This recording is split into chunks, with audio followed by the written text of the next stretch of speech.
And now आप देख रहे हैं रेसलमैनिक्स एंड सब्सक्राइब करना तो बनता है।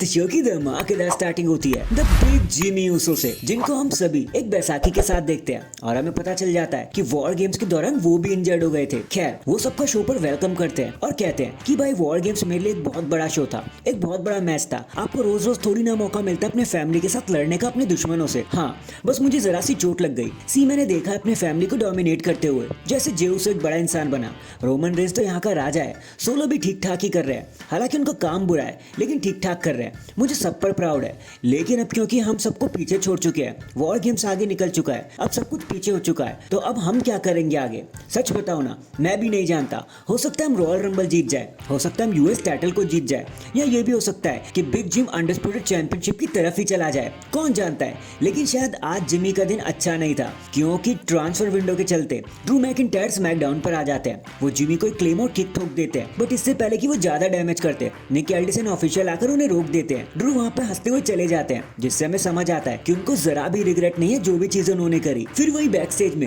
हमें निक एल्डिस एंड ड्रू मैकिंटायर साथ में देखने को मिलते हैं, जहाँ निक एल्डिस कहता है कि ड्रू तुम इस तरह आकर इस तरह चीजों को नहीं कर सकते, ये तुम्हारा शो नहीं है। तो ड्रू कहते हैं कि बेटा तुझे पता ही नहीं है यहाँ क्या क्या होता है। लेकिन उसके बाद बियंका ब्लेयर निक से बात करने की कोशिश करते हैं, ड्रू वहाँ से चले जाते हैं। तो निक कहते हैं कि बियंका बताओ क्या कहना चाहते हो। देखो एक बात सुनो, अब तुम्हारे पास तुम्हारा टैग टीम पार्टनर नहीं है, तो तुम्हें टाइटल रिलिंक्विश करना ही होगा। लेकिन नायोमी वहाँ पर आ जाती हैं और कहती हैं कि अगर बियंका को दिक्कत नहीं है तो मैं उन्हें ज्वाइन करना चाहूंगी। तो निक कहते हैं कि ठीक है, लेकिन अगले हफ्ते तुम्हें टाइटल डिफेंड भी करने होंगे। नेक्स्ट हमें नाइट का सबसे पहला मैच देखने को मिलता है between Tiffany Stratton and Michin, एक women's US title qualifier match, जहां सरप्राइजिंगली आज बड़े ही प्यार से ईट द डिफीट लगा देती है हमारी मिचिन और मैच को जीत जाती हैं। देन हमें रोमन रेंस की क्लिप देखने को मिलती है, जहां पॉल हेमन भी होते हैं। रोमन रेंस कहते हैं कि भाई ये साल काफी रफ रहा, हमने टाइटल को हारा, हमने वाइस मैन को भी हारा, हमने ब्लड लाइन को भी हारा, हमने उलाफाला को भी हारा, बट सोलो मुझे वो उलाफाला खैरात में नहीं मिली थी। मेरे अंकल हमारे फादर्स ने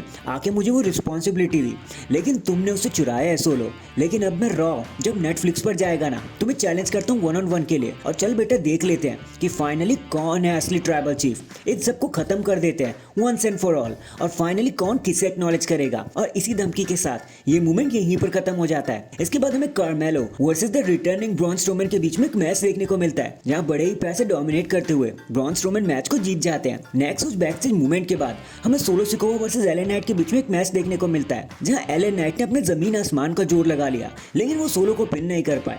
और जब उनका मौका बना भी तो जेकब आकर उन पर अटैक करने लगते हैं। डिस्क्वालिफिकेशन की वजह से एले नाइट मैच को जीत जाते हैं, जिसके बाद अपोलो एंड अंड्राडे भी अपना पाउंड ऑफ फ्लैश लेने आते हैं, लेकिन कोई फायदा नहीं होता। New blood line is so strong, वो सब मिलकर सबको पीटने में कामयाब हो जाते हैं एंड सोलो एंड कंपनी हंसते हुए वहां से चले जाते हैं कि भाई हमें तो एक्नॉलेज करना पड़ेगा। नेक्स्ट हमें बेली वर्सेस चेल्सी ग्रीन के बीच में एक सिंगल्स मैच देखने को मिलता है। वहां पे भी वही बात है, जो भी जीतेगा वो वुमेन्स यूएस टाइटल की क्वालिफायर मैच के लिए आगे जाएगा। जहां सच में आज तो डे सच में सरप्राइजिंग था स्मैकडाउन के लिए, क्योंकि चेल्सी ग्रीन बेली को क्लीन पिन कर देती है प्रिटियर लगाकर और मैच को जीत जाती है। फिर हमें शिंसुके नाकामुरा की क्लिप देखने को मिलती है, जहां वो कहते हैं कि अब मेरे सामने कोई नहीं टिक पाएगा, क्योंकि एले नाइट तो बस एक शुरुआत थी, बेटा अब आगे आगे देखते जाओ क्या क्या होता रहता है, सब मेरे सामने झुकोगे। एंड फाइनली ये सारी चीजें लीड करती है हमें हमारे मेन इवेंट की तरफ, जहां पहले तो Michael Cole the American nightmare Cody Rhodes को इंट्रोड्यूस करते हैं। लेकिन जब वो केविन को बुला रहे होते हैं ना, तो कोडी कहते हैं कि भाई देख केविन यहाँ पे नहीं आएगा, क्योंकि वो यहाँ पे है ही नहीं,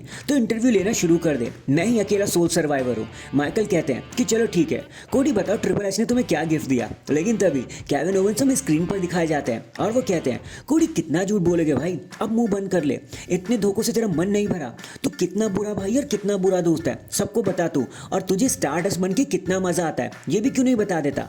तो कोडी कहते हैं कि भाई बात क्यों करनी, चल मैं ही तेरे पीछे आ जाता हूँ। जिसके बाद कोडी केविन को चेस करने लगते हैं एंड केविन एंड कोडी के बीच में घमासान हो जाता है, कभी रैंप पर, कभी स्टेज पर, तो कभी रिंग पर। ये लोग एक दूसरे को मारने ही लग जाते हैं, सभी ने रोकने की कोशिश करते हैं, लेकिन आज बात कहाँ बनने वाली थी, ये लोग एक दूसरे को बर्बाद करने की हद तक पीटते हैं। लेकिन हद तो तब हो गई जब केविन ओवेंस ने कोडी को अनडिस्प्यूटेड चैंपियनशिप बेल्ट से ही मार दिया और वहां से चलते बनते हैं। एंड डैंग, इसी फाइट के साथ, इसी गो होम के साथ हमारी स्मैकडाउन यहीं पर खत्म हो जाती है। लेकिन आपको आज के शो के बारे में क्या कहना था, कमेंट करके जरूर बताना। So guys, wrestling speed number 54 पर आप सभी का स्वागत है। यहाँ पर आप जानते हैं कि हम पूरी कोशिश करते हैं कि आपको रेसलिंग जगत का सारे ज्ञान बस कुछ ही पलों में दे दे। तो इसी चीज को बरकरार रखते हुए क्या आप जानना नहीं चाहोगे कि आखिर द बिलियन डॉलर प्रिंसेस हमारी स्टेफनी मैकमैन ने WWE को छोड़ क्यों दिया, उसी सेम कंपनी को जिस कंपनी को वो खुद ही ओन करती हैं, जहां पर CEO भी उन्हीं का अपना ट्रिपल एच है। तो फिर स्टेफ ने डिसीजन क्यों ले लिया? तो चलो आज इसी राज पर से पर्दा उठा देते हैं। तो वीडियो को एंड तक पूरा देखना, आपको आपके सारे सवालों के जवाब बस कुछ ही देर में मिल जाने वाले हैं। एंड नाउ आप देख रहे हैं रेसलमैनिक्स एंड सब्सक्राइब करना तो बनता है। तो यार हुआ कुछ यूं कि अभी हाल ही में ट्रिपल एच ने एक रैंडम इंटरव्यू दिया, जहां जब उनसे पूछा गया कि क्या कभी स्टेफनी मैकमैन वापस आ सकती हैं, उनकी वापसी की उम्मीद लगा सकते हैं हम लोग, उन्हें एक्सपेक्ट कर सकते हैं। तो ट्रिपल एच ने एकदम से ही जवाब दे दिया कि यार देखो, मैं खुद भी चाहता हूँ कि वो वापस आए। वो हमेशा से ही क्रूशियल पार्ट रही है WWE का, और उनका हील कैरेक्टर सबके सर पे चढ़कर बोलता है। आज भी उनका इन्फ्लुएंस आप रोस्टर पर देख ही सकते हो। बल्कि मैं तो यहाँ तक कहूँगा कि वुमेन्स रेवोल्यूशन का पूरा ही कंसेप्ट खुद स्टेफनी मैकमैन का ही था। बट राज की बात तो ये है कि देखो यार, हमारा भी परिवार है, हमारी भी 3 बेटियां हैं, हमारे भी बच्चे हैं, एंड तीनों ही अब धीरे धीरे करके टीनेज की तरफ बढ़ रहे हैं। एंड बहुत ही जल्दी वो अपने अपनी स्ट्रीम्स को चुनेंगे, अपने अपने कॉलेजेस को चुनेंगे। और इस चीज में उनका ध्यान रखने के लिए कोई ना कोई तो होना चाहिए जो उनको मॉनिटर कर सके, कोई ना कोई उन्हें प्यार कर सके। और एक माँ से बेहतर टीचर और प्यार करने वाला कोई हो ही नहीं सकता। एंड इसीलिए स्टेफनी मैकमैन ने अपने सभी कामों से छुट्टी ले ली ताकि वो अपनी बेटियों का ध्यान रख सके। और फिर कभी कभी तो वो आपको स्पेशल अपीयरेंस देते हुए नजर आ ही जाएंगी, जैसे आपने रेसलमेनिया एक्सेल में देखा था। तो बस इतनी सी बात थी, और इतना क्या कर हमारे द गेम ट्रिपल एच शांत भी हो गए। तो गाइस, अगर आप अब भी सोच रहे हो ना कि हमारे स्टेफनी आखिर चली क्यों गई, तो I believe you have been answered. बाकी अब आप इस केस के बारे में क्या सोचते हो, आप क्या कमेंट करना चाहोगे, वो जरूर बता देना। और शायद अब आपको ये भी समझ आ गया होगा कि बेकी लिंच ने अचानक से अपने कॉन्ट्रैक्ट को ब्रेक क्यों कर दिया, रिसाइन क्यों नहीं किया, क्योंकि ऑब्वियसली फैमिली हमेशा पहले आती है। तो आप बताना जरूर कि इसके बारे में आप क्या सोचते हो। #LoveYouFamily। एंड अगर चैनल पर नए हैं तो चैनल को अभी लाइक एंड सब्सक्राइब कर दो। बाकी मैं मिलता हूँ आपसे किसी और अपडेट के साथ। अब तक के लिए अपना ख्याल रखें और खुश रहें।